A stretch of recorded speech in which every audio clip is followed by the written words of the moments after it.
Can you hear mine? Can you hear me too? I can hear you. Okay. That's Okay, I can't tell. yeah. Yeah. Okay. Yeah, the speaker's kind of pointed behind you. So. Yeah, so it doesn't Oh. beep, doesn't do that. Yeah. Okay, That's- you want to do Kabalegua? Okay. Or you want to wait until there's more people? I don't know. We should do something. Yeah. Hi'ilave? Okay.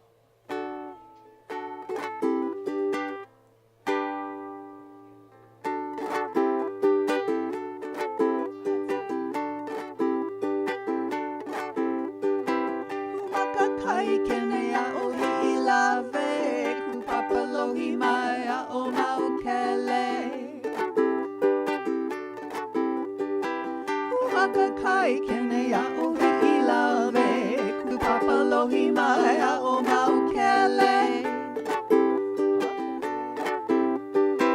Pakele mai au i tanui manu, hawala au ne puni wai pio.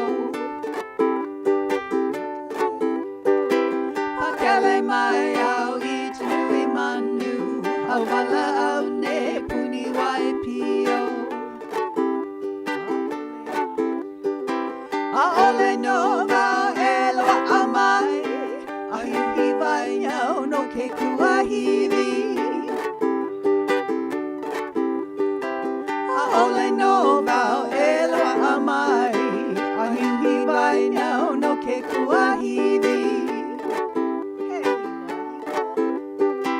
He hiva hiva au na kamakua, a he ane na te kupuna. He hiva hiva au na kamakua, a he ane na te kupuna. No puna ke ala a halia mai, no ita vai lele a o hi'ilave. Hi, Don. Aloha. Ke ala halia mai, no ita vai lele a o hi'ilave. Haina ia mai ana kapuana, Kumaka kai kena ya o hi'ilave. Haina Pauloa. Haina ia mai ana kapuana, Kumaka kai kena ya o hi'ilave, o hi'ilave, o hi'ilave, o hi'ilave. Nice. Okay. Cute. See, make things beautiful. That's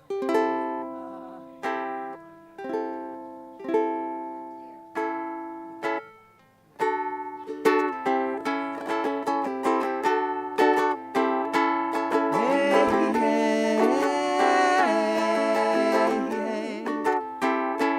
hey, hey,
ka honua.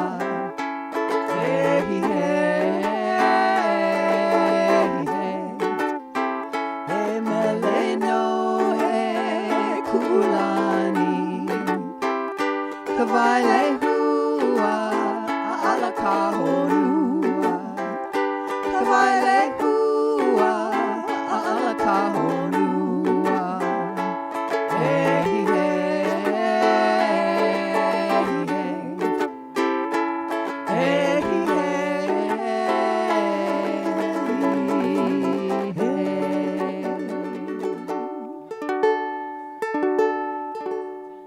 Are we one more or pow?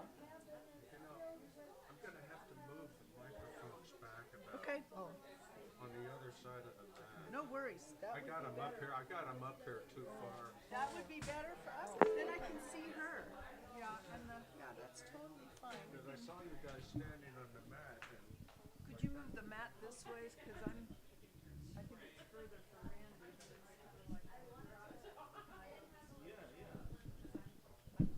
Tripping on the. Well, that's what he's saying. We don't need to be on it. We need to be behind it. Yeah. behind it. Yeah. Okay. Normally you're not standing on it. On the. Yeah. Okay. I was looking at it. What's wrong with this picture? I think that'll be better. Oh. Okay.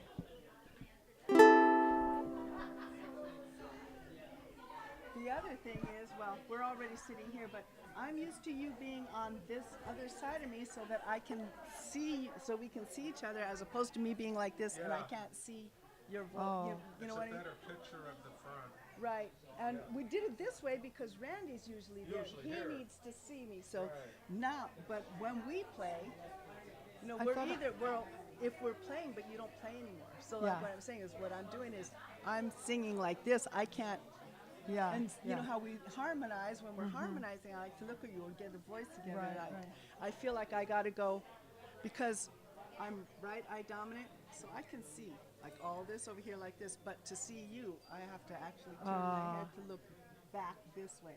But I'm usually on this side, aren't I? Well, when we're sitting, we're Yeah. usually seated Right. like Right. this. So my guitar is that way, and your guitar is that way.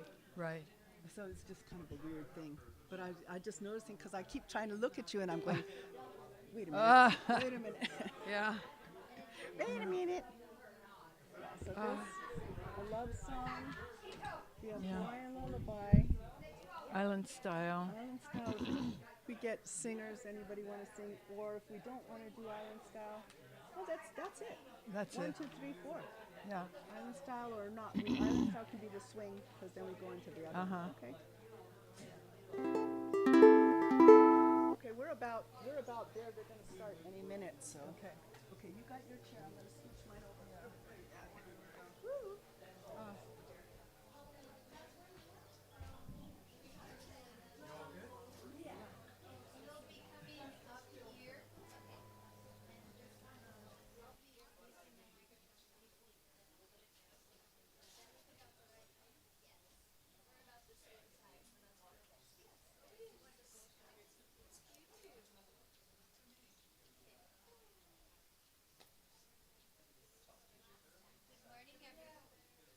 Am I on phone?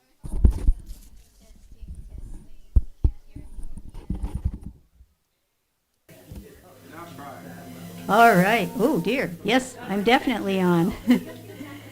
Good morning, everyone. It's a wonderful, bright, cold day.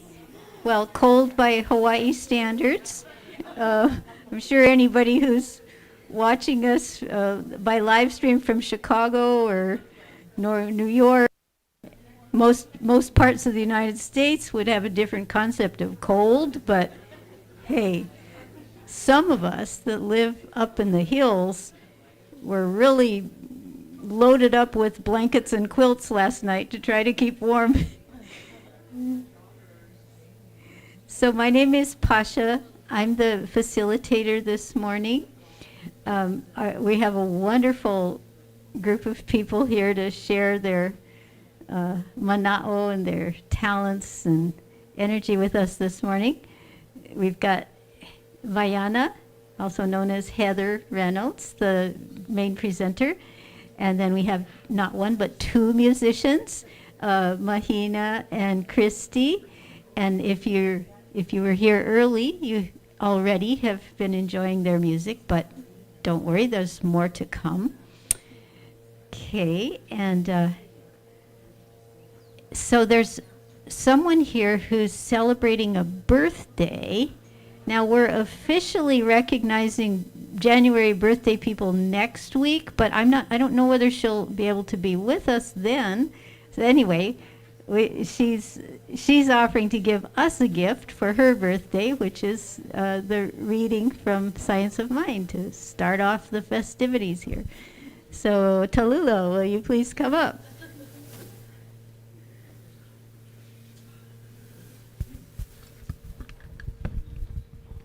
I did this right. Okay.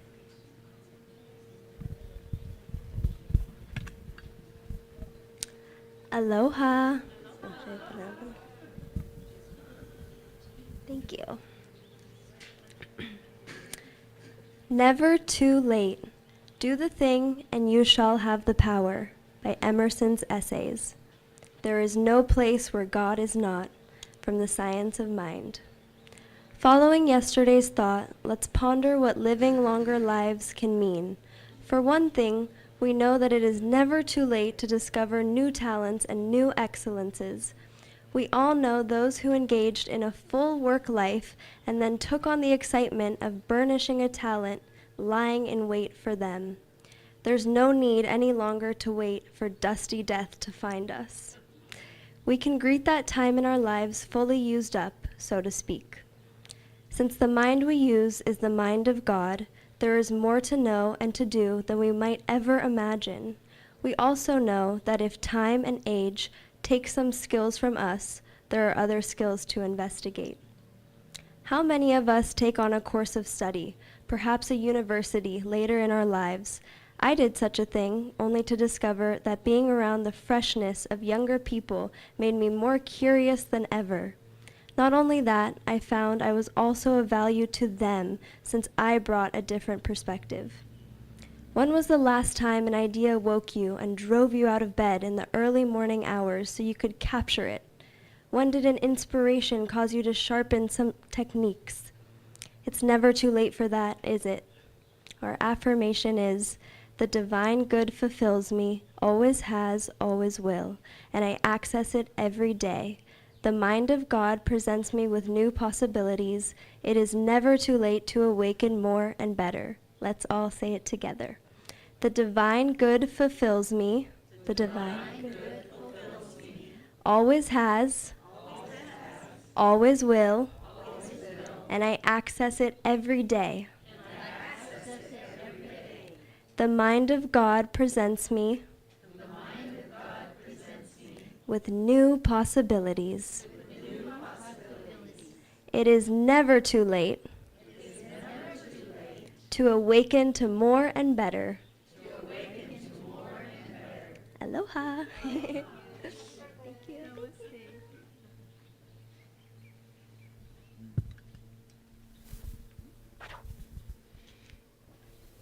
Thank you, Tallulah. It's kind of ironic that it would be one of our youngest people who would be reading that. But she needs to plan ahead because her grandmother lived to be over 100. Okay, I'm just going to allow a minute or two for us all to take that in, those words of wisdom, or just do whatever works for you to kind of center yourself and be fully aware and receptive to whatever comes in the next hour and a half.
what a powerful thing when a large group of people gets silent together.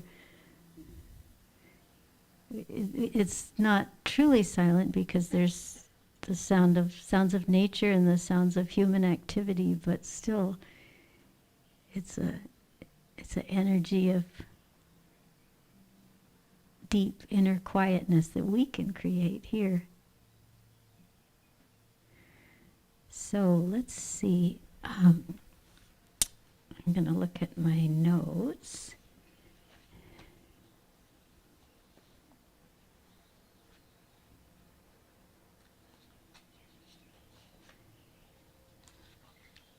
I've been in this facilitator chair many times over the years, but I still like the security of my notes. So, oh, wonderful. I see we have a song. Will our two songbirds please step forward?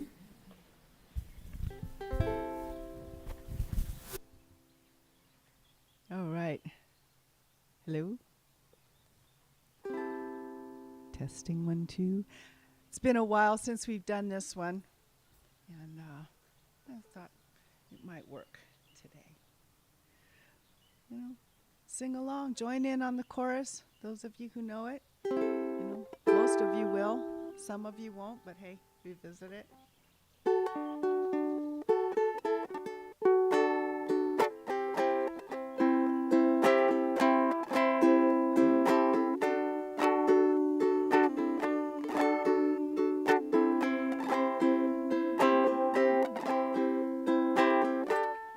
Love is but a song we sing, fear's the way we die. You can make the mountains ring, or make the angels cry. Though the bird is on the wing, and you may not know why.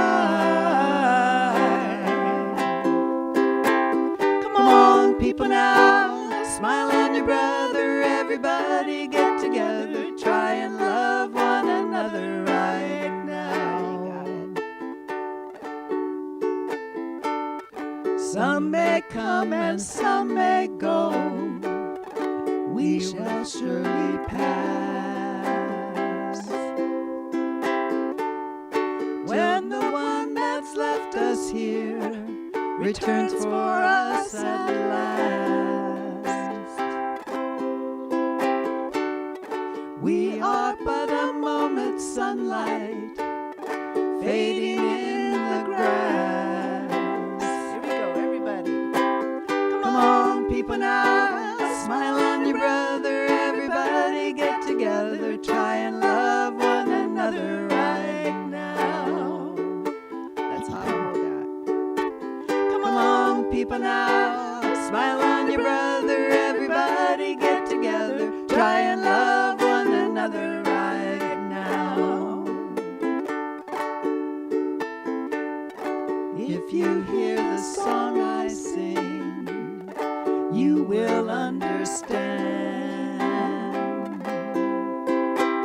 You hold the keys to love and fear, all in your trembling hand. Just one key unlocks them both, it's there at your command. 3 times.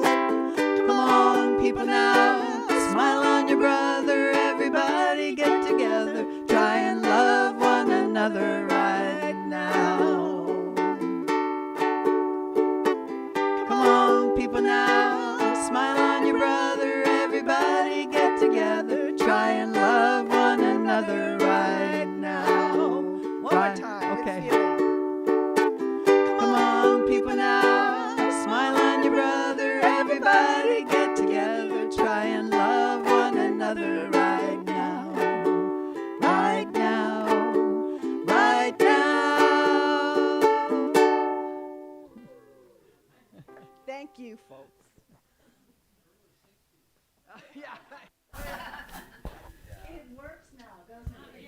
Mahina, who wrote it? Dino Valente wrote it. His real name was Chet Powers. I just looked it up this morning. Oh. But it was made famous by the Youngbloods, Jesse Colin Young. Who's a Kona person. Yes. Yes. I knew there was some kind of Kona connection. Yeah. No, the one who made it famous, right? Yeah. Yeah. Wow. Well, thank you. That was a wonderful way to launch our service. So, do we have any first-time visitors who haven't attended a Sunday service in person? Looking around. Okay, we don't. Do we have any returnees who haven't been here for, 6 months to a year or longer? Okay, we got one. Can you remind us who you are, please? My name is Malia. What else did I say? My name is Malia, and I have come to New Thought Church probably over 25 years, but sometimes there's long spaces in between. Welcome, Malia. Yeah. So for those of you on live stream that can't hear, so Malia is the sister of Mahina, our head musician, and she was saying that she's attended over a long period of time, probably a quarter of a century, but occasionally spaces in between. But we're really happy you're here now. So now that we have all refreshed our memory or learned who our Malia is, but she doesn't really know who most of us are, or unless she has a super good memory, maybe she might remember a few of us. But anyway, we're going to correct that right now. Excuse me. First I have to do the introduction to what is New Thought Center, and then we're going to pass the microphone around and invite all of you to state your name and respond to an interesting prompt or question supplied by our presenter. But first, what is New Thought? And this is a day when I think about my earliest memories of New Thought, because it's involved with a certain person who some of you probably haven't met her here, but you may have met her in another context. Her name is Mamie Bramlett. Now, Mamie is one of the 3 founding members of our root church, which was actually a religious science church, but it evolved in a relatively straight line to us. And anyway, it was Mamie, her husband Frank, Virginia, Peyton, Lawson, Halliday, and Inaba. And they were all blessed with long lives. And Virginia was still living at this time last year, but passed away, I think, in February. Now, and Anne made her exit maybe 2 years ago. So of those 3 people who signed the dotted line, signed that document with the state of Hawaii to establish this, what became New Thought Center, now Mamie's the one who remains. And the great gift that they gave to the community, the wider community of Kona, was the community celebration of Dr. Martin Luther King Day holiday. They started the Kona event before it was even a federal holiday. And it used to be like this little potluck at Old Airport, with maybe 30, 40 people. But it's now grown to be this large community event in the largest pavilion, the Maka'eo Pavilion, and where it used to be a potluck, now all these different organizations are contributing food, so they just feed lots and lots of people, you don't even have to bring anything. But anyway, that small seed grew into a great, beautiful community event, just as the small seed they planted by establishing that religious science church has grown into New Thought Center, which, you know, we're blessed with this beautiful facility, where we can gather and which we can share with others, and we have friends and members who are with us in consciousness, even when we can't see them by means of technology, and good people here who are doing their best to master the technology to make sure that happens consistently. So anyway, I want to use this introductory time to honor my friend Mamie Bramlett. Now we get to do our self-introductions around the circle, and will you give us the interesting question or prompt, please? Sure. So when you introduce yourself, am I on?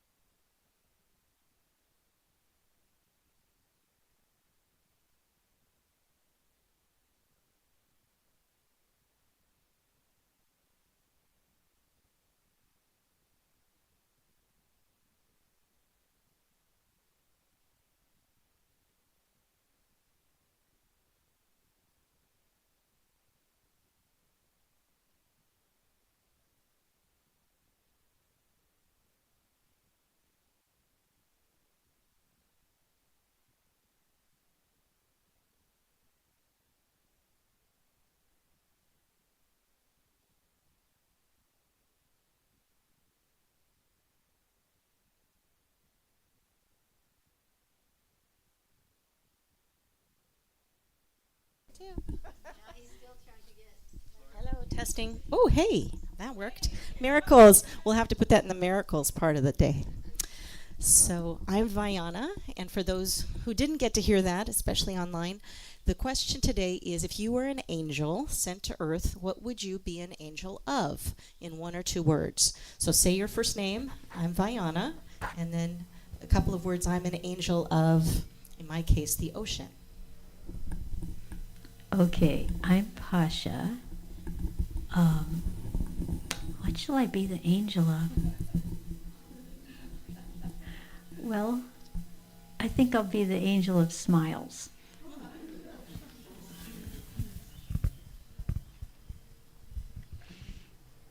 My name is Anna. If I came to the world as an angel, I think I would be an angel to cats.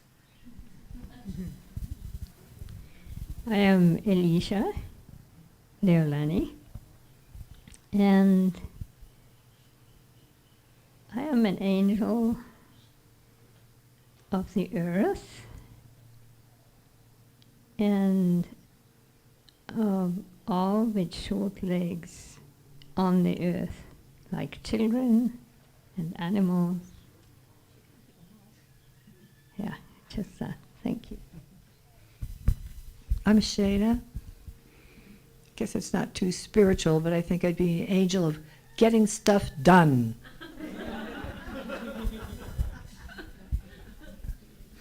I'm Stephen. I'd be the angel of forgiveness and maybe avocados. You can pass it along. Wait, this way or Go back that way. Yeah.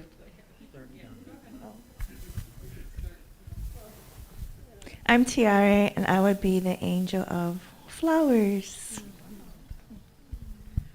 I'm Shelba, and I would be the angel of animals and all little creatures. I'm Margie, and I'd be an angel for all the wayward women. I'm Malia, and I would be an angel watching over the little children. Rosalia, I would consider the angel of community and service. I'm James, and I would be an angel of solving problems and keeping people happy. I'm Linda. I will lend a hand to who needs one today and tomorrow. My name is Chris, and I would be an angel of babies. Well, I'm glad we sat next to each other. I'm Ramona, and I would be an angel of babies and the young children, toddlers. You mean I can't do it? did you do it? Ended there.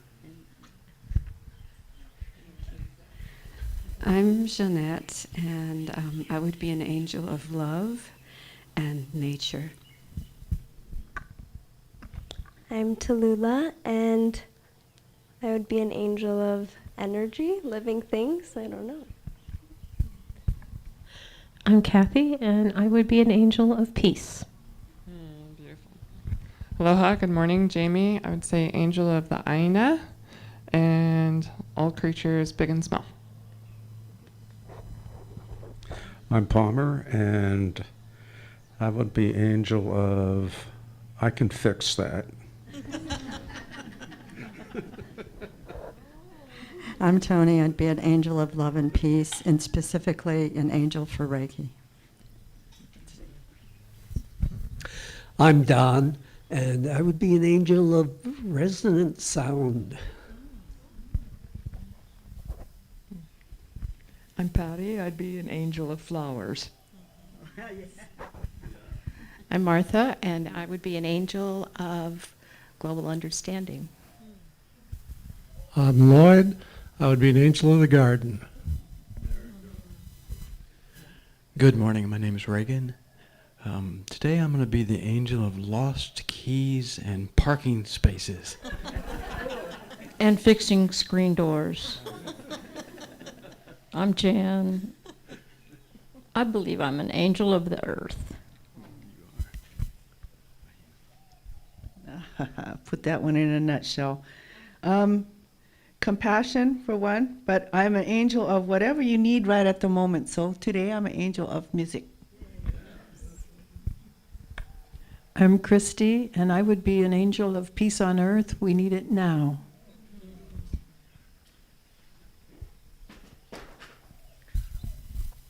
I am Peace Eagle.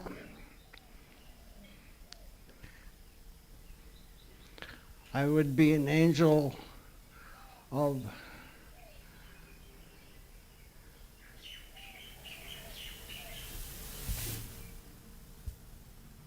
life, love, forgiveness. A few more people in your row, Rob. Thank you.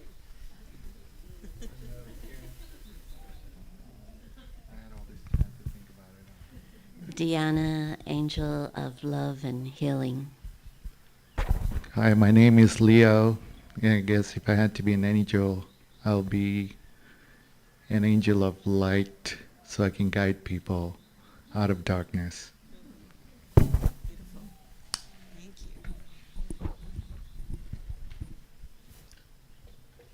How interesting. That was such a zigzaggy pattern, but somehow we got to everybody.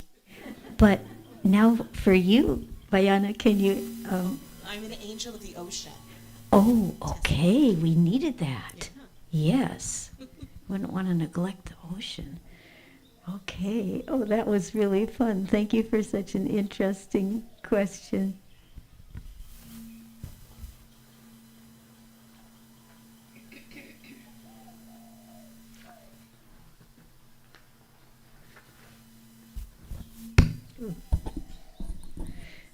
Well, it looks like we have another song and then a time for sharing of miracles and ordinaries. Music angels, do your work.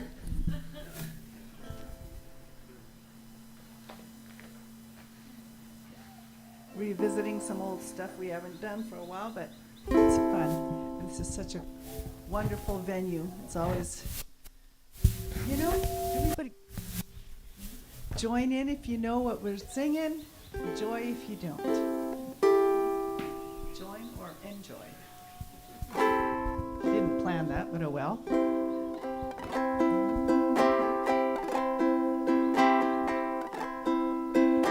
I don't have my bass player today. There's a wren in the willow. My bad. There's a wren in the willow wood. Flies so high, sings so good, and he brings to you what he sings to you, and the love in his lullaby seems to tell me if I try, I could fly for you. Love, I wanna try for you, and I wanna sing you a love song. I wanna rock you in my arms all night long, and I wanna get to know you. I wanna show you the peaceful feeling of my home. Summer thunder of moonbright days, northern lights and skies ablaze, and I bring to you what I sing to you, and silvery wings in a fiery sky show the trail of our love, and I'll sing to you. Love is what I bring to you, if you let me sing for you. I wanna sing you a love song.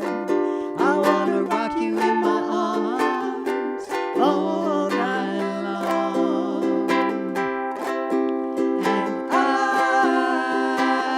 wanna get to know you. I wanna show you the peaceful feeling of my soul. Ooh la la la la, ooh la la la la. I wanna sing you a love song. Oh, I messed up. Wanna rock you in my arms all night long, and I wanna get to know you. I wanna show you the peaceful feeling of my soul. I wanna show you the peaceful feeling of my soul. Mahalo.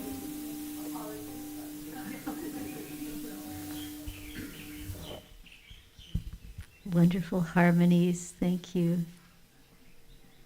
So Christy and Mahina have been doing this harmony thing for decades, since their kids were playing soccer. How many years is it? Can you count? Oh my God. Well, my oldest is just turning 49. So they started playing soccer when they were 5. Oh, wow. So more than 40 years of harmony. Wow. Well, yeah. Well, we're so blessed to have you here now. So thank you. So now is the time that whoever is moved to can come forward and share a miracle or ordinary in your life, or that's come to your consciousness recently. And it doesn't have to be like, the parting of the seas or anything. It can be a small kind miracle. But really, there's no large or small in the realm of miracles. So anyway, if you feel moved to share something of that nature, I think we have a nice little chunk of time before I introduce our speaker. So go for it. I'm going to put this mic back in the holder now.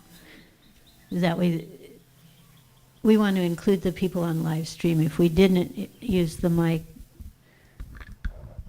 and if you didn't come up here, they wouldn't really know, they wouldn't be able to hear, and they wouldn't know who was talking. Okay, there. Let's see, maybe. Yeah. Good morning. It's cold for Hawaii. So this is a real quick miracle. So I get a text from Leah. I was having my hot lemon water and my breakfast and getting ready to come to New Thought, and I look down at my phone and Leah says, "Jamie, please call me." So I call her and she goes, "Oh, you know how I feel. I'm supposed to facilitate today, and it was really important for her to be here for her dear friend Vayana." So she did say, "Oop, sorry, I think, there we go. It's hard to squat that low." So I said, "Don't worry, we'll figure it out." But she's asking me, "Hey, can you please facilitate for me?" I said, "Well, that'll be a miracle if I can figure out how to control the camera and know what I'm looking at." So I said, "Let's ask around." And then Tallulah is like, "I'll do it." So at that point, I said, "Let's reach out to Pasha." So we're very grateful that Pasha stepped in to facilitate, and we had an eager volunteer as well. Thank you.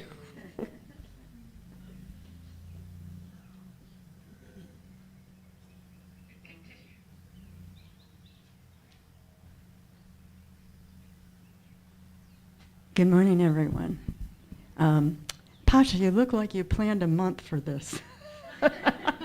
You know, that's how it happens here. So I have a ordinary but a really great miracle. So I saw a lot of you last Sunday.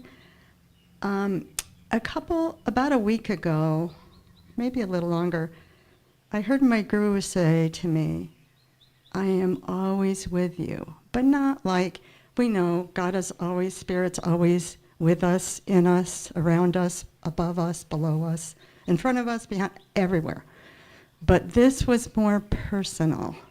And I've come to know over how many years that when I get that, hold on, because something's coming up. So 2 things generally happen. I know that something's coming up that's going to require extra assistance. And I'm also aware that my guru, that Spirit, that God is saying, "I'm always with you." And that the grace needed for what's coming up will be there. It's there, but like maybe a little extra that you don't really deserve, but you're going to get anyways because of the love. So Monday I was out in the garage. I was in a hurry. I don't know if I was in a hurry. I just grabbed my purse and I turned around at the same time and started to walk. And there was a mat there and I tripped on it. So I tried to regain my balance and I didn't quite. So the brain goes, "You're going down." Okay, and then the brain says, I don't know what the brain says, but I remember instead of going down and trying to break the fall, I spread eagle. And I went down like that. And I looked down. I don't know if I left my body for a second. I looked down and went, "Oh my God, that's so interesting. I didn't know a finger could go sideways like that." And then it went, "Tony, this is a situation you got to deal with it." "Oh, right. And then, so I was truly just an observer watching the incident. And then, of course, the brain goes, "Hey, duh." So then I had help. I knew I couldn't get up by myself because I didn't want to unattach the finger.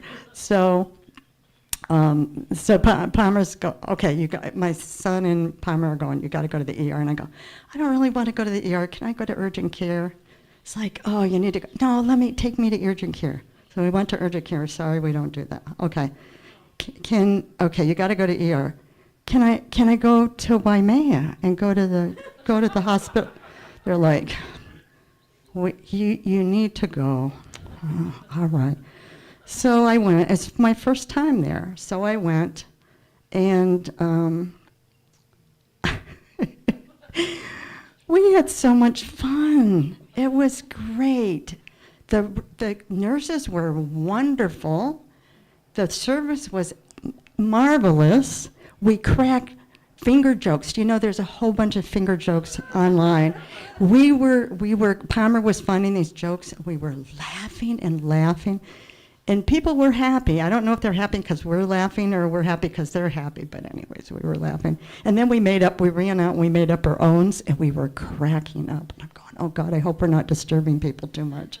But that was a miracle. And the other thing, it was really cool because my nurse, I'm listening to her, and I go, where are you from? And she goes, I'm on island. I go, yeah, how long? Oh, a couple years.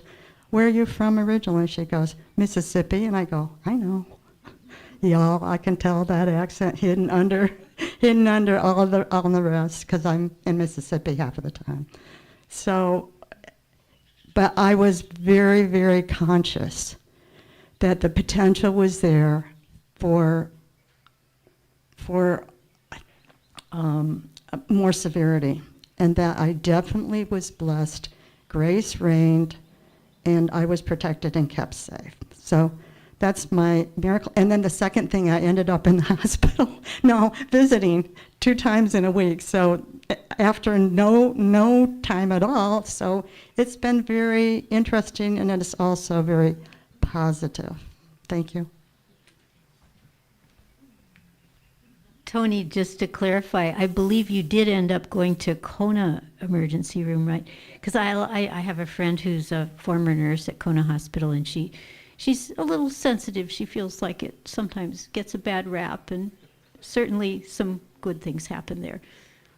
They always say good things about the nurses. Nursing staff is good. I'm Margie, and I had, we have a friend, Jonathan. I wanted to tell you about him, and he didn't have such a good experience. And Shelba used to run the hospital over there, and she was kind of horrified of what happened with him. He thought he had a second stroke, but he didn't. He had come to the Christmas Eve, and he's been coming in the morning, but he is in Malaysia. He left for Malaysia last night. He recovered and is working on his movie, and I should have looked it up before I got up here, and I didn't. The title has in it, I think, The Golden Dolphin. He wrote it from his experience swimming with dolphins as a kid, and it's an animation, and he's using new techniques. So it's been, you can look him up. His name is Jonathan Keyes, and he's listed under Google. There's a dolphin movie that is a documentary, but this is an animation, and he's been working on it for several years. So I want everybody to send a lot of light and love over to him, and it's so exciting that we're going to I'm hoping he's going to get it out and get it produced and be able to show it, and maybe we'll get to have it shown here. We'll have to send those thoughts to him too. So it's exciting.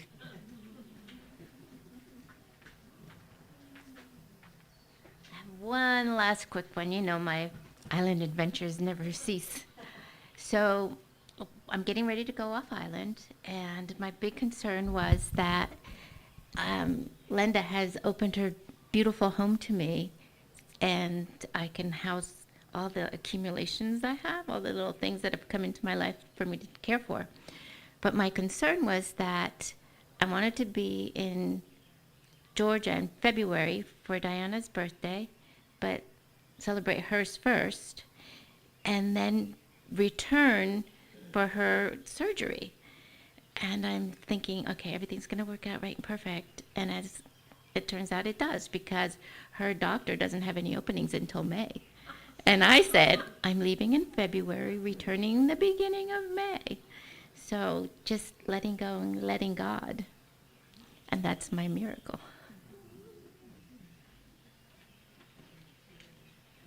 Thank you, everyone. Do you want to do a real quick one, Alicia? I do need to introduce our speaker soon. No, I can. Okay. All right.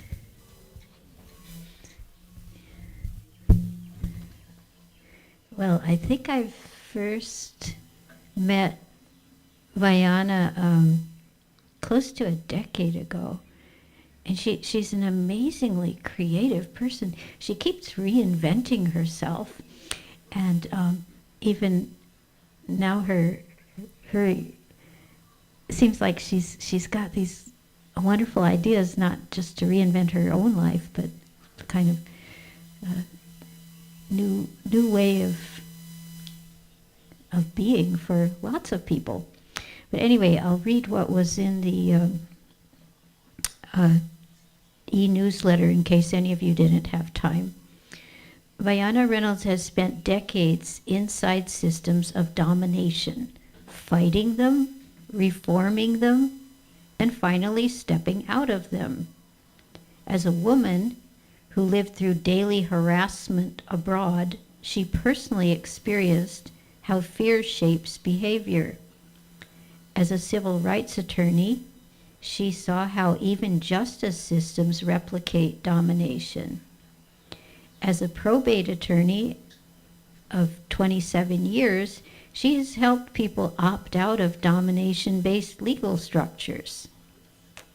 And as someone who experienced a profound perceptual shift while swimming with wild dolphins, Vayana has seen what human culture looked like before chronic fear took over. As a new community builder and regenerative systems advocate, she is leaving the old paradigm behind. Vayana's life work, including authoring several books, has been to understand how we return to our natural cooperative state and stop being complicit in our own domination. As she says, the future of humanity isn't something we wait for. It's something we create together. And her topic today is A Visionary Guide to the Rise of Cooperative Culture. Please help me welcome Vayana. And Vayana, I'm going to move over to the circle, and when I come back, it'll mean it's almost time to finish, when I come back to the facilitator chair. Thank you so much, Pasha. I am totally intoxicated by this incredible Pua Kenny Kenny. Up closer to my mouth, like this. Sounds like I'm doing some feedback here. Will that help? Get away. Okay, we'll figure this out. Anyway, I am just totally intoxicated by the Pua Kenny Kenny lay. Thank you so much, Patty. The Angel of Flowers has bestowed her blessings on me today, and if you need to get a whiff, I highly recommend it. Giving me a hug later. Okay, so one of my favorite values in life is freedom. And I was noticing that even though I don't wear shackles right now and I have physical freedom, I don't always have mental freedom. And that's because I grew up in the American culture where there's a lot of what I call domination. And I have a tendency to dominate my own thoughts. So my goal in all of the things that I'm up to lately is to identify where it is that I'm still a slave to my own thinking and how do I break free. And that's why my most recent book is on the table, in case you want to take one home today, The Domination Game, Breaking Free. And it is a focus on the visionary guide to the rise of cooperative culture, which is my vision for my future life. Some of you have heard of co-housing communities. Some of you actually live in some. It's very inspiring to think of the potential of humanity going back to how we used to be for hundreds of thousands of years, living in smallish communities of maybe 100 people. And now that we're in big cities, we don't even like to see other human beings. We don't like crowds. We're not wired that way. So that's a big piece of what I'm noticing. It sounds like I'm still making a lot of noise with this thing. Is that better? Move over? Okay. Thank you. A little better? Better. Okay.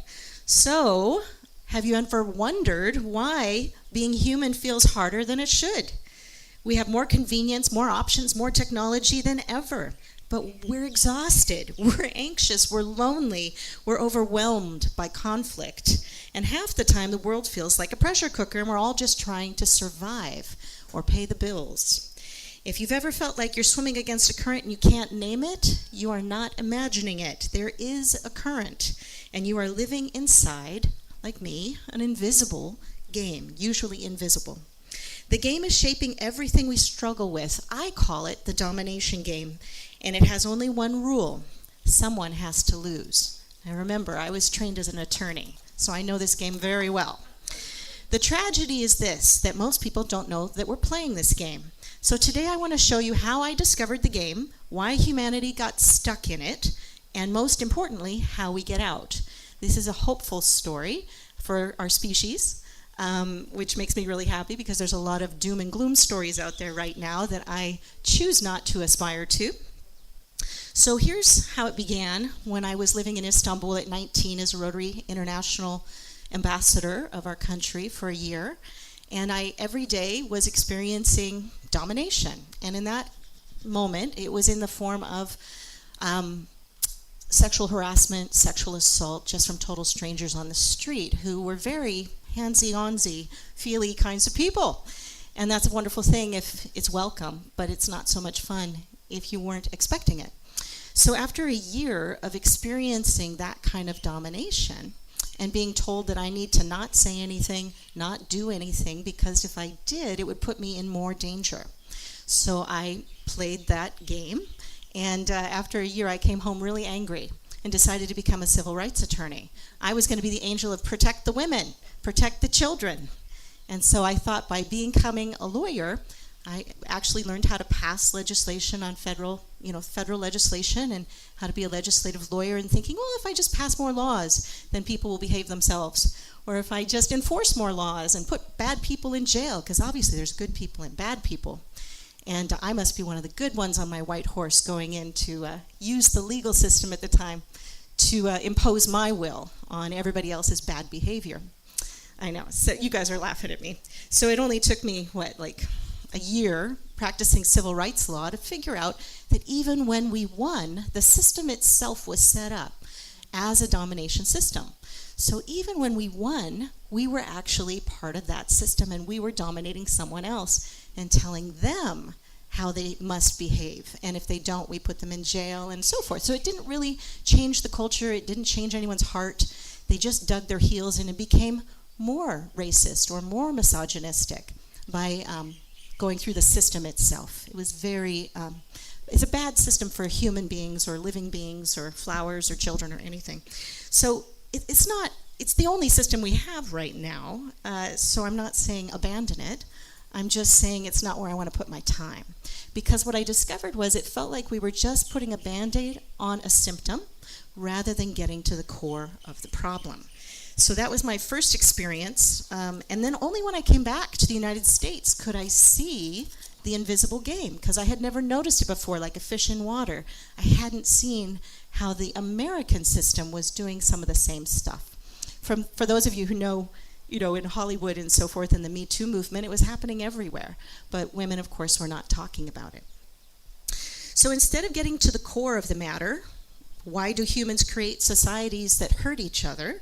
I was just putting Band-Aids on things, and after a year of civil rights, I decided I'm not doing this anymore. I'm not going to pretend this is working. So I set up my own law firm and decided to undo everything I'd ever learned as a lawyer and help people stay out of the court system. So my job for the last 27 years has empowered people to say, I'm going to opt out. I'm going to write my own will, my own trust, my own documents, so the government cannot step in and run my life, run my death, decide my medical decisions, or decide who gets to raise my children. So that's been fun, but it still is just resisting an old system of domination. So I walked away from the world determined to do three things. I wanted to help people out of the court system. I wanted to empower my clients rather than control them, which is what lawyers are trained to do. And I wanted to create a law firm that wasn't just about winning cases, that was kind to everyone within it. So that's what I've been up to. So even then, I noticed something that was whispering inside of me, and it was there is a deeper reason that humans are hurting, and I'm not seeing the root yet, so keep looking. So then I got to Hawaii on my 40th birthday, swam with dolphins, and the epiphany happened. And that was, Here's a culture. I'm also an anthropologist by training, so I'm always watching cultures and trying to learn from them in order to break free from my own mental conversations. And the dolphin culture, very similar to human culture, actually demonstrated what I believe humans were like when we lived in small tribes, connected to nature, in relationship to one another, before the last 10,000 years or so, where there was this colonization, patriarchy, dominating one another, wars, all this stuff, has really archaeologically only been in the last 10,000 years.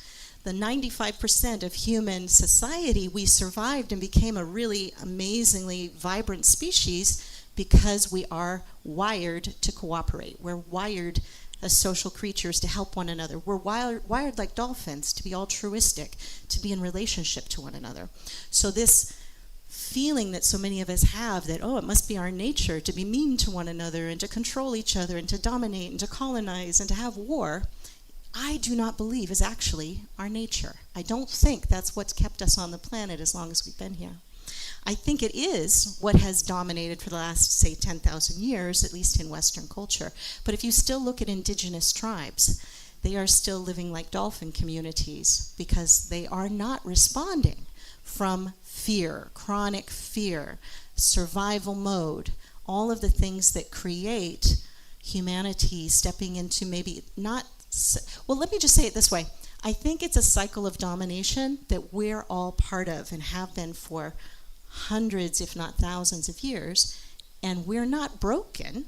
We're just reacting understandably from survival mode in a cycle of abuse. So just like you have little microcosms of families that have cycles of abuse over generations, I think we are a human family who has manifested cycles of abuse for a couple thousand years. So the good news is we can go back to that. We're just overburdened. Our nervous systems have taken on chronic fear. And when people are in survival mode and chronic fear, we're going to misbehave, so to speak. And instead of just passing laws to cover that up, I'm excited about a nervous system healing moment for all of us. When humans feel safe, we collaborate. When humans feel threatened, we dominate. So fear shrinks our empathy, it amplifies our defensiveness, it makes people see each other as rivals instead of partners, and it creates hierarchy, violence, and a sense of us and them. Every major human system, politics, economics, justice, a lot of what my book does is take each of those in each paragraph to expose the invisible game within science, within economics, within all of these different systems, so that we can start to be more aware of how they impact our everyday life and how we participate in these systems. So I'll call that fear architecture. The systems themselves are taking on this thousands of years of hierarchical domination. It's not our destiny. Fear is an emotion. Emotions can change, thank goodness. And humans are not wired for this domination. We're wired to connect, to cooperate, and for creativity. We've only recently created these systems based on domination that do not allow our human capacities to really flourish. So how we got here, I love the story of Cain and Abel. Some of you might have read the book Ishmael by Daniel Quinn, I think is his last name. Has anybody read that book? Yeah. So the story of Cain and Abel, if you went to Sunday school like me, you know, they're two brothers, Adam and Eve's children, and one kills the other. Cain kills Abel. And in the Bible, it says the reason for that was because they both brought an offering to God's altar. God accepted one of those offerings. He accepted, I think it was a goat or some kind of animal offering from Abel, who was a pastoralist, and he was taking care of all of his flock. And he was a little bit more nomadic than his brother Abel, who was growing food and agriculture in more of a city kind of situation where cities were popping up because there was so much surplus as we discovered agriculture. So Cain brought to God wheat, and he had grown it in his own field. It wasn't like he had gone out in the wild and collected it. So God rejected Cain's gift, but he accepted Abel's gift. And so in Ishmael, the book, Mr. Quinn believed, as a cultural anthropologist, that this was a warning story from the pastoralists at the time, who were still living kind of nomadically with their animals in nature, and everybody was getting along cooperatively, and everybody was happy, and all was well, until the cities started growing up, getting overcrowded, and all of a sudden, somebody had to have more land, because we had too many people now. And that was the Cain scenario. And in the Cain scenario, you had to own land in order to get more land, and you'd be willing to kill somebody for it. So then all of a sudden, society became a killer society. And so the story of Abel in the Bible was to warn those of us who were still living in the pastoral communities that those city people would be willing to kill you and take your land. And I had never heard that part of the story before, so I share it with you because I think it may be part of our story as a human species of what happened and how we became a species that was knocked off balance. And I think it had to do with crowded cities and a sense of scarcity and needing more land and owning it. And so it was a fear-based, chronic inheritance, really, that we now see as authoritarianism, colonization, people trying to feel secure in a world that suddenly wasn't. It wasn't a moral failure. It was a survival adaptation. So most importantly, it's reversible. We can choose something else. Our wiring reflects this. I'm just reading this incredible book right now that I'll show to you, and I printed out a list of a man. I'll just grab it. Here it is. It's called The Master and His Emissary, and it's by Ian McGilchrist. And he talks about, he's a scientist, a doctor, over 20 years. He's looked at every piece of research about the left hemisphere of the brain and the right hemisphere of the brain and what they do and what they don't do and how different they are. They are not one big brain. They are two separate brains, really, hardly communicating with each other very much, according to his research. The reason I printed it is because it blew my mind to read that the left hemisphere is very much a reflection of what we're seeing valued in society today. Just to give you a couple of concepts here, the left hemisphere of our brain is about focusing narrowly on a target, like if you were hunting. It's on detail, it's on what is like language and analysis and tool use and survival and certainty and planning and controlling and either or thinking.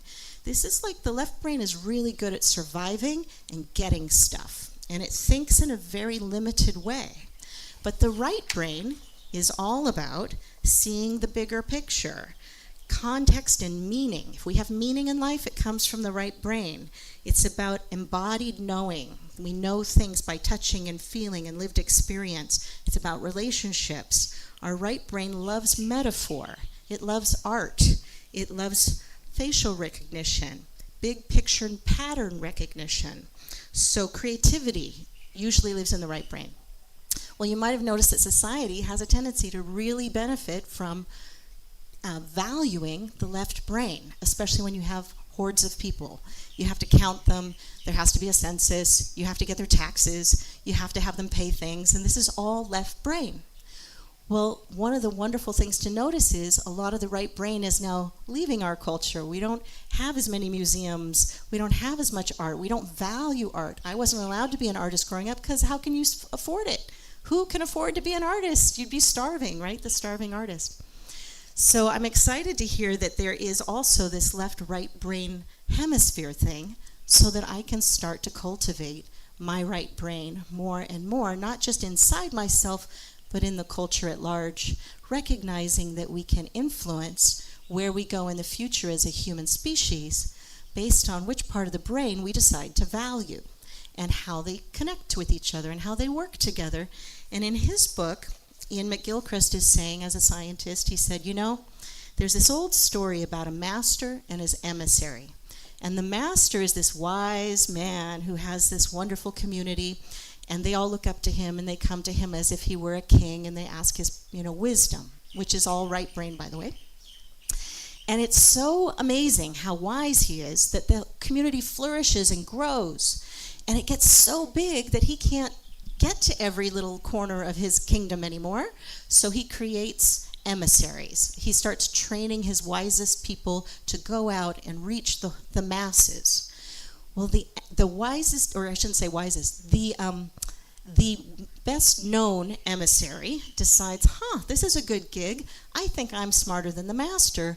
I think I'll just start padding my pocket, lining my pockets and taking and going out and being the emissary, and then I'll usurp the power of the real master and I will become the master. And that is the emissary's story. And we've heard this story in history before. And that is the left brain is, in his view, is supposed to be the emissary, the one who goes out and collects the census and collects the taxes and stuff, but shouldn't be run or dominated, or I should say, the master in this case is the right brain. It's our wisdom brain. It's our creative brain. So when they switch places and the emissary becomes the master, it misses all the wisdom. It misses the spiritual connection. It misses the meaning. It's like having technology with no ethics or no morality. And all of a sudden we get maybe lots of money and technology, but we have no happiness. And we lose all our artists. We lose meaning. We feel like we're disconnected. So I think we find ourselves in this today in our culture, partly because we've been valuing the left brain way more than the right brain.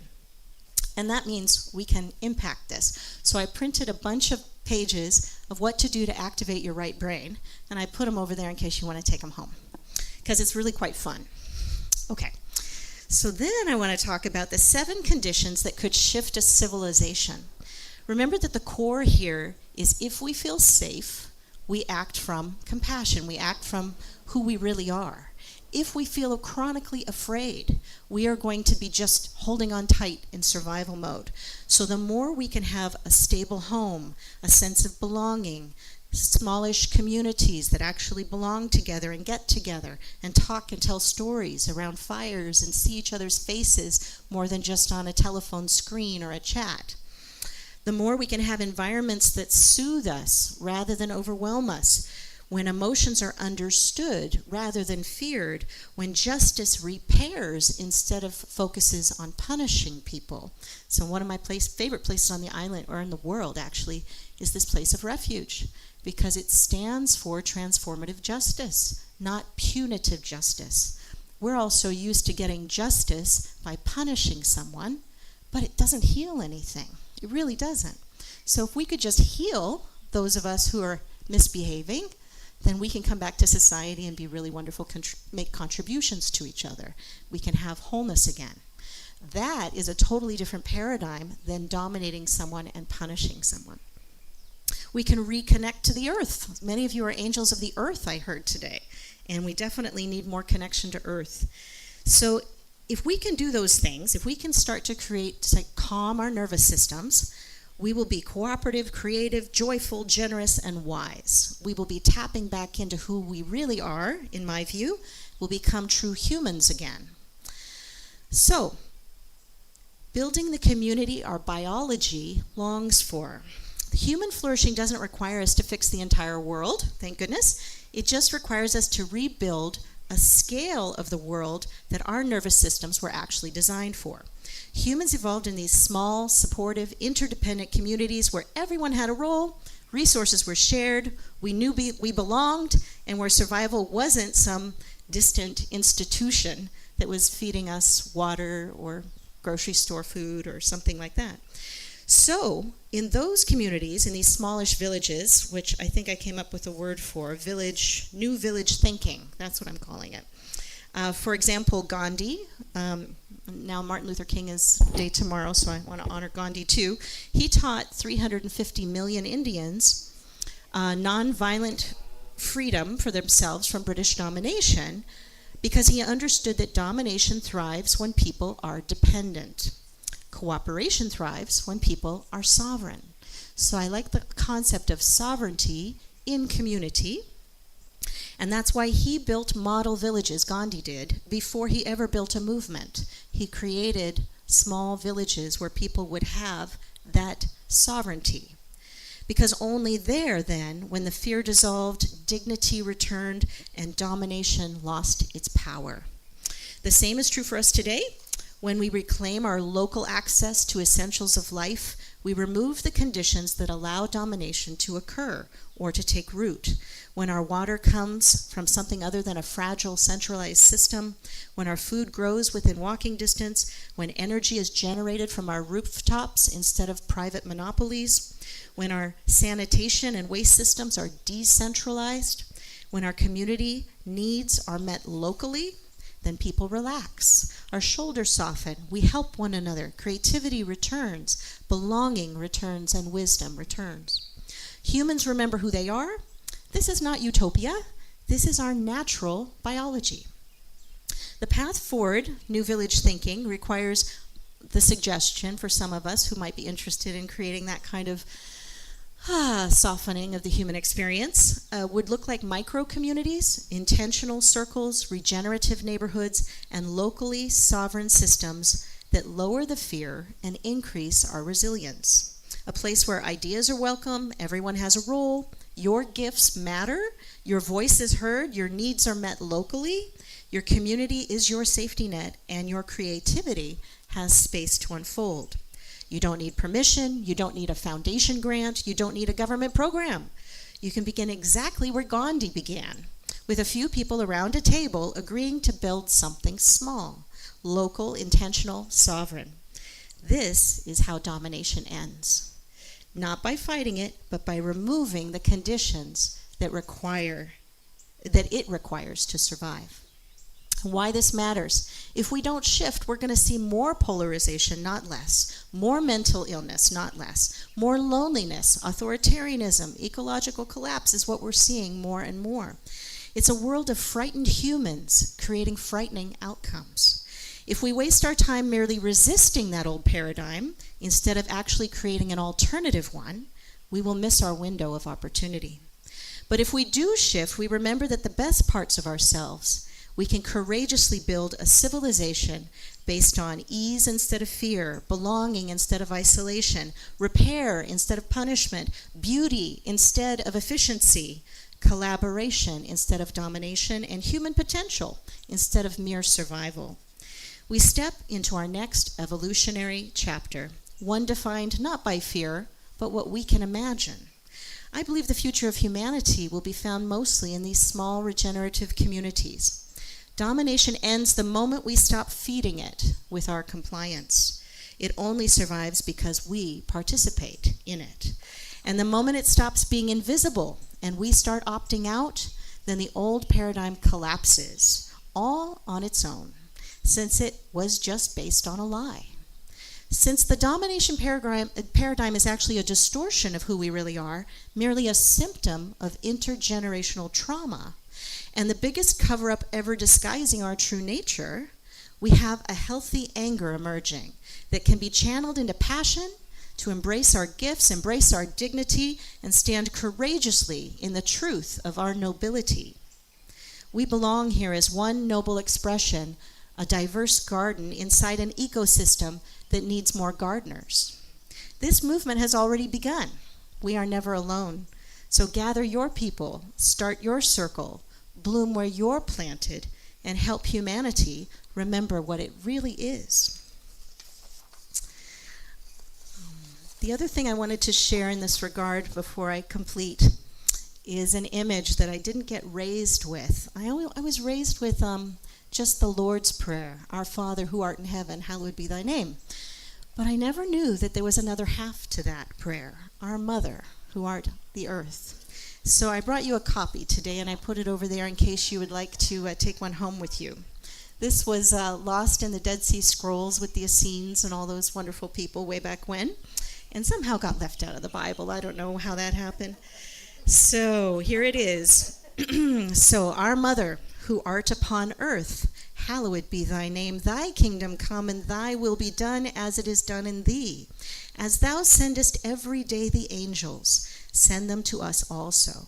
Forgive us our sins as we atone all our sins against thee, and lead us not into sickness, but deliver us from all evil. For thine is the earth, the body, and the health. Amen. And the image that the Essene community tried to embody was not just the Father and the gifts of the Spirit, the fruit that would come out of the tree above the earth, but the roots that were necessary to have that possible, the roots that have to go into the earth that are part of all of us, are all the angels of the earthly mother. The sun, the rain, the soil, the waters, those are all connected to our bodies. And this half of the tree was always cut off from me. I was only taught about the Lord's Prayer, the Father aspect, but never the balancing aspect of how do we be human on planet Earth, rooted in the divinity of planet Earth, and then can bear much more fruit as in our bodies and as spiritual beings. So I have a copy of this for each of you as well, if you want to pick one up over there. And the other thing that helped me visualize the difference between the domination loop and the cooperative loop is really simple. In human experience, the domination loop starts with fear, then becomes control and hierarchy, then we get disconnected and dehumanized. We go to value extraction and exploitation, harm and trauma, reactivity and violence, and then that generates more fear. And that's the loop we're in as a general society. But the opportunity is that we could choose the cooperative loop, and we could also interrupt the domination loop, and I made you all a copy of this as well, interrupters of where you can influence and break free of that old loop. But the cooperative loop is about belonging and safety. It's about sharing power. It's about connecting with each other. It's about recognizing our humanity. It's about stewardship and regeneration, healing and repair, resilience, creativity, and that creates more belonging. And then the loop begins again. So this is the opportunity to opt out of the domination loop and into the cooperative loop. And it may just be one little thing that you do, one little different thing. So that's why I gave all of the, what I call the mind food is over on the table, in case you want to take some of these diagrams home, meditate with them, see where you want to insert a little bit more cooperative culture in your future, and where you want to start to notice and opt out of domination loops with each other. And if that interests you, there is a little sign-up sheet, the newsletter that I like to send out about once every month or two. You can get on my newsletter over there. I also have this book available that I just printed, the Domination Game book and How to Break Free. I've written about 3 new chapters, one more new chapter coming out now, and I'll be sharing those in the newsletter and then in the new printing of the book. This is the first 100 books, so these are all first edition. But in the new version, there'll be 4 more chapters, and it's always adding more. I think that's all I want to share, and I think it's time. Yay, thank you so much for this and for listening and being part of my community. Appreciate it. Thank you. Thank you. A workshop. I'm all for workshops. Thank you. Yeah. Yeah, thank you. Yeah, so anytime within the next month. Woo! I don't think anyone could have dozed off during that talk anyway, but if they did, they're back. Yeah, anytime within the next month that there's either a free Sunday or a Saturday, you know, you can work with Terry Brown on the scheduling and let us know. Wow. So if somebody wants to get the book now or any of your early, I saw some of the children's books are there. Are they also available for purchase? They're all here for you to purchase. Okay. There's a Venmo thing over there. There's a little box to put money in. Take any of those books home that you'd like today. They're also on Amazon if you need, you want to find them on Amazon under Vayana Reynolds. My business card is over there so you can find my name. Okay, so either cash or Venmo works for today, and then Amazon people can do from their own homes, their own computers. Okay, awesome. Well, so let's see. I think it's now the time that we circulate the Koa Bowl and we have a chance to give back and support this community, which is kind of like a village in some ways. And also, if you prefer to, New Thought has a PayPal account. It doesn't have a Venmo, but it has a PayPal, and this is the QR code. So if you're more wanting to contribute in that way, you can just aim your phone camera at it and do that.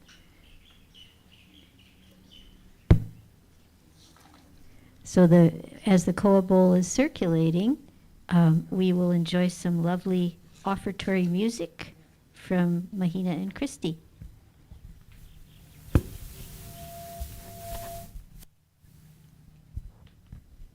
Okay.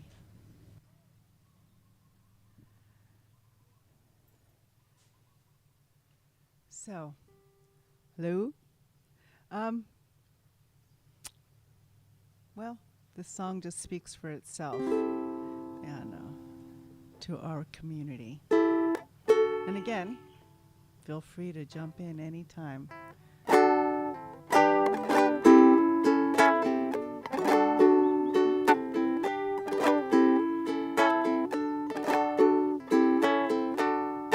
Where I live, there are rainbows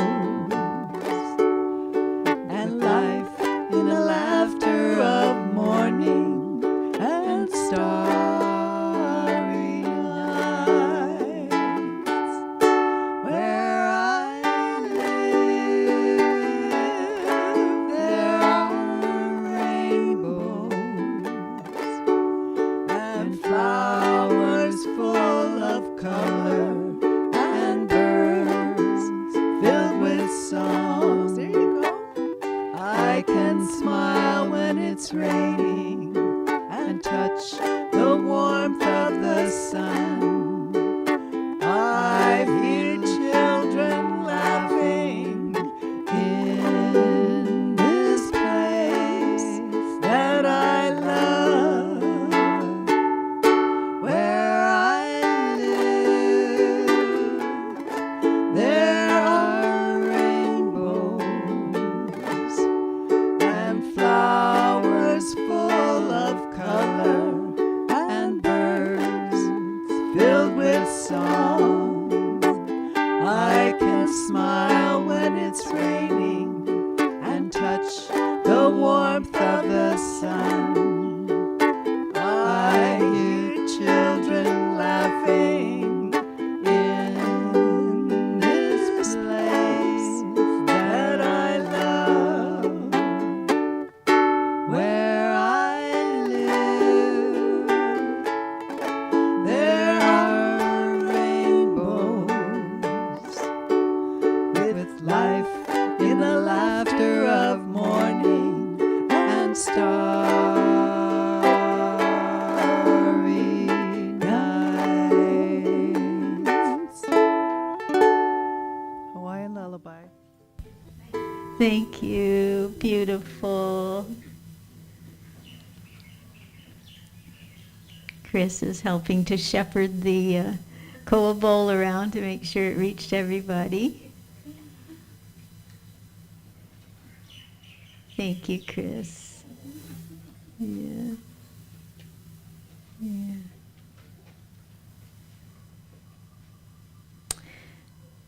So I think you shared most of your announcements already, Vayana, but was there anything else? Just lunch. Oh, lunch, okay. Why don't you go ahead and mention that now so people know about it? Okay, so lunch today is at my house, which is 3 minutes south. And it's a beautiful, used to be an old bed and breakfast. We haven't run it since COVID hit. But it's quiet. You know, a lot of the restaurants we go to are kind of noisy. And I like emotional intimacy and getting to know each of you. So if you'd like to come to my home, I have a little map here that I will put over there with my address. Just take a picture. It's 3 minutes that way, Mauka side, so it's nice and cool. And it has a beautiful centropic garden. So if you've never seen a food forest, I recommend coming and taking a walk through the garden and exploring the beautiful land that I get to steward. I've also put the house on the market because I want to actually start to live this book. which means creating a community with others. So it is currently for sale, and I'd love for you to bless it and for it to bless you. There's crystals buried everywhere. It's a really special, special place. So please come join me for lunch, and in case you have any dietary restrictions, it's being catered by Black Rock Pizza, and it's all gluten-free pizza, and some is vegetarian and some isn't, and we have salads of all kinds and some poo-poos. So please join me at my house at about noon, 11:45 noon, something like that. Probably closer to noon, right? Because Closer we to have noon, yeah. we want to have time Oh. to look at what you've set on the Yes, table closer to and noon. tidy up. And well, this is a new paradigm. So New Thought treats the presenter, right? Which we will be contributing what we hope will be sufficient to feed Vayana, but then she's feeding all these other people. Do you want to see a show of hands who thinks they will be that'd be coming? great. Would that be helpful? Yeah, if you think you can join me for lunch, please, please.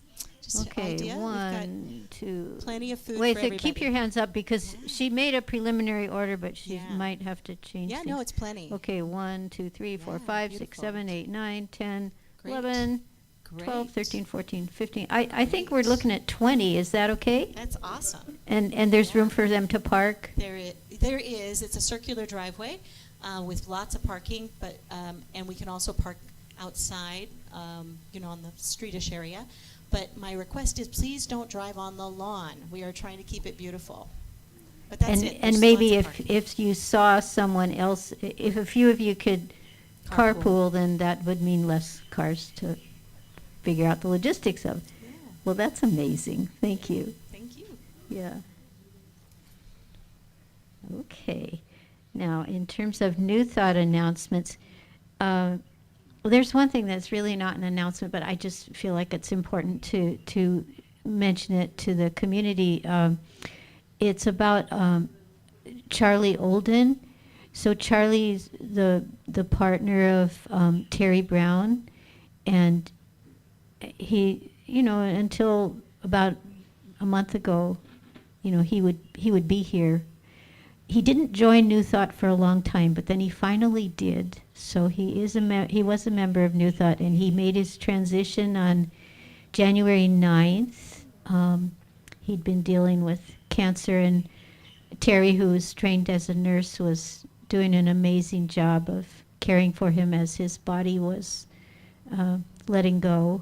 And only, I think, maybe less than a week before his passing, the hospice folks recommended that he be moved to their facility, and so, but he made his exit very shortly after that. So Terry cared for him at home until very close to the end, and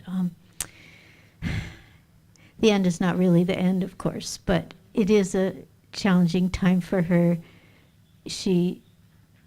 I've been in touch with her by email, and she said she still feels kind of numb, but she's getting her energy back, and she expects to be here next week.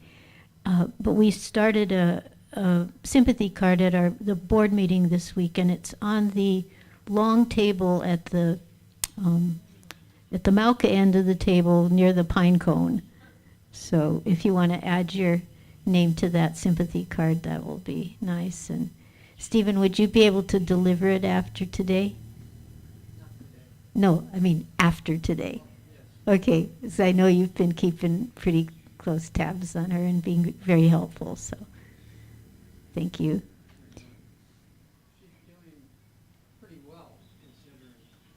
Yeah, I spoke to her this morning, and her voice sounded strong, and yeah, I think she's coming back from that numbness.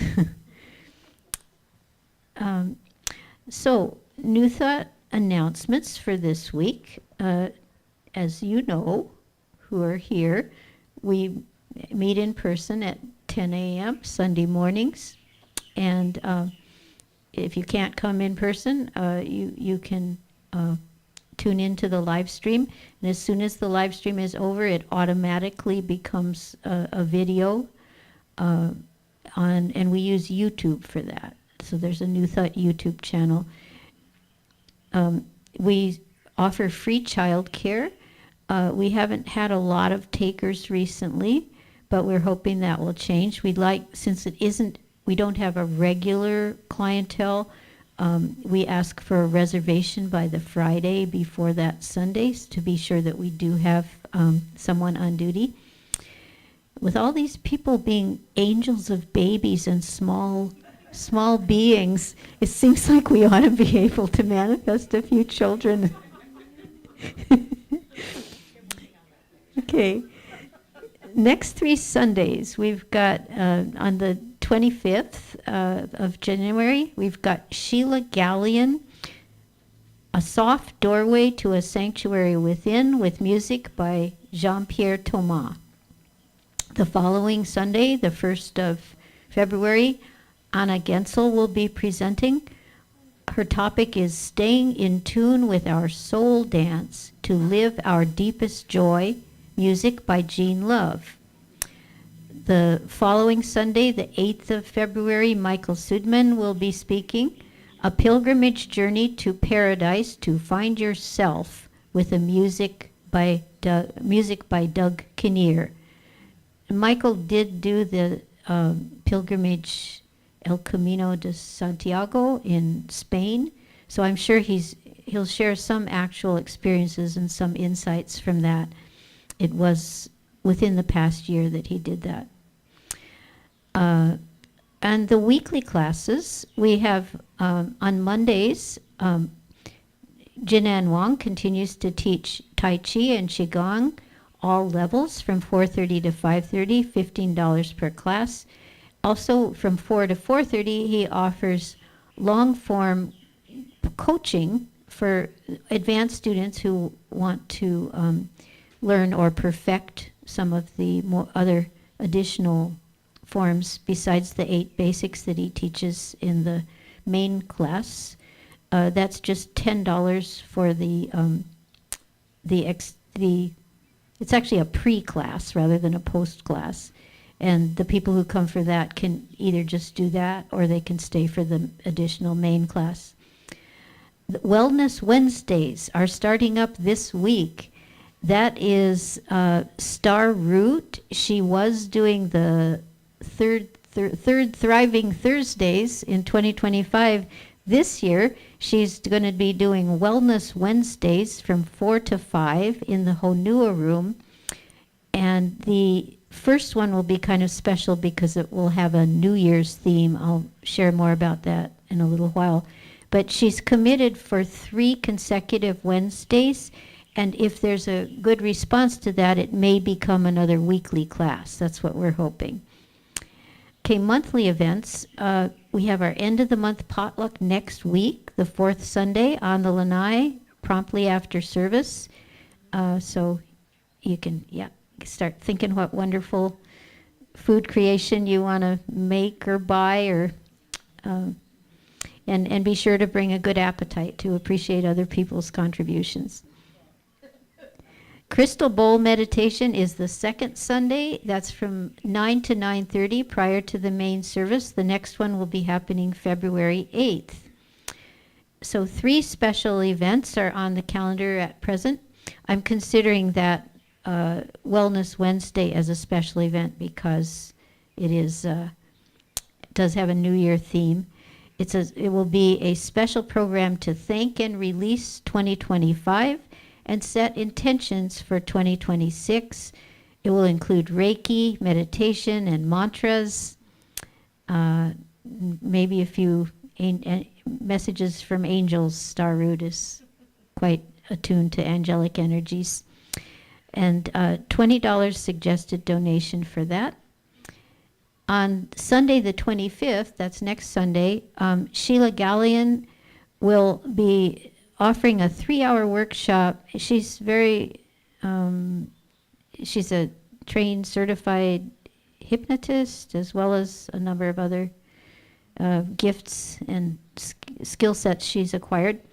She will be leading us in a New Year's Inner Child Immersive in the Honua room from 1 to 4 p.m. with a love offering.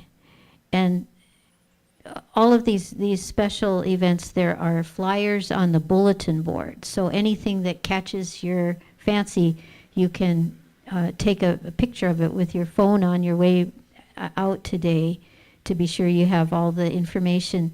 Apparently, we've been having some website problems. A couple of people have informed us of that. So we can use our old technology of the physical bulletin board. Also, the newsletter, I think, is reliable, so it's separate from the website. So if you're not already getting that, sign the guest book to request to be added to it. On the third of the special events is on the 1st of February, which is the first Sunday of that month. Anna Gensel will be offering a workshop inspired by her experiences with Hank Wesselman and Hale Makua. It's called Rediscovering Our Sacred Gardens, a community shamanic journey circle, from 1:30 to 4 p.m. in the Honua room. It's a sliding scale from $10 to $40, and she was part of the year-long e-course that Hank and his wife Jill offered during the pandemic. And so that was quite an intense experience. I think they did weekly gatherings by computer. Anna also participated in some of Hank's actual workshops here at New Thought before the pandemic, and she's friends with the sister of Hale Makua, and she actually was aware of Hale Makua before she was aware of Hank. So she has an interesting background. Invitation to submit prayer requests to the New Thought Prayer Ministry, written requests in the wooden Honu box on Sundays, email requests at other times. And as I mentioned, it's a good thing to get at the e-newsletter because it seems to be more reliable than the website at the moment. And the other way that you can make sure you get on it promptly is to take one of those little New Thought business cards that's over on the table in the entryway that says "Hold On to Love." You can sign yourself up by visiting the website, and find that part of the website does work, I believe, is the part that allows you to sign up for the newsletter. Okay, there's something else. It's let's see. We had a wonderful holiday season, and it's more or less finished. And the people who came for the decorating party, they were really inspired. They did a great job of decorating the lanai. We are hoping that some of you can give 5 to 15 minutes after the closing song to help take the decorations down. If you're able to do that, you can lay the things on tables. It may be obvious what bin they go in. If it's not, just at least get it down from where it is. And that will be a chance for us to demonstrate cooperation and that many hands make light work. Also, please, I think chances are Vayana will migrate over to that far end of the long table where her things are, and you can talk to her, take some of her gifts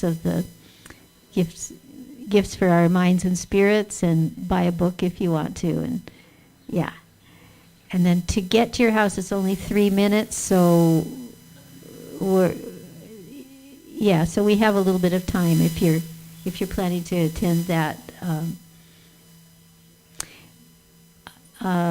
Tony, where are you?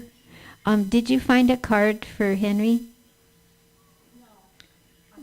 No. Ramona, can you help her with that? Can you supply a get well card? Because Henry Wogomuth is one of the people that she visited at Kona Hospital. So those of you that remember Henry, see Tony after service. She's going to, with Ramona's help, prepare a return to health card for Henry. Okay. Henry Wolgamuth, happy or cheerful Henry. Yeah, he'll be even more cheerful when he gets out of the hospital, but the card will be an intermediary source of cheer. Yeah. Okay, I think we're ready to gather and make a nice big circle for the closing song. Hawaii Aloha. Lyrics are posted here and on the two lattice works.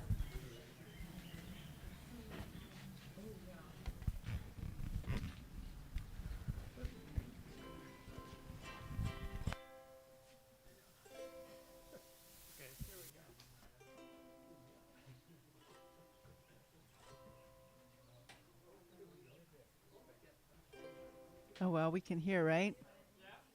Never mind. E Hawaii e kuone hanawe Ku home kula ivine Oli no awina pono lani o E Hawaii aloha E haoli na o pio o Hawaii ne Oli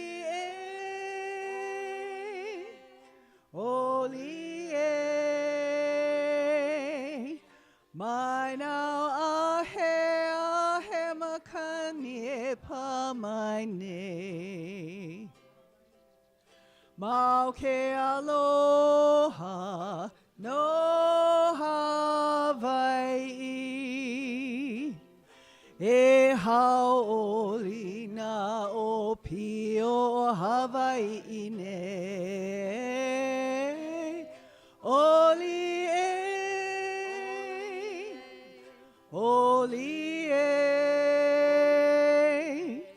Mai nau ahe makani e pa mai ne Mau ke aloha no Hawaii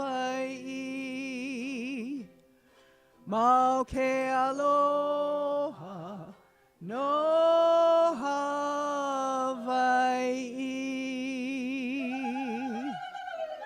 Amen.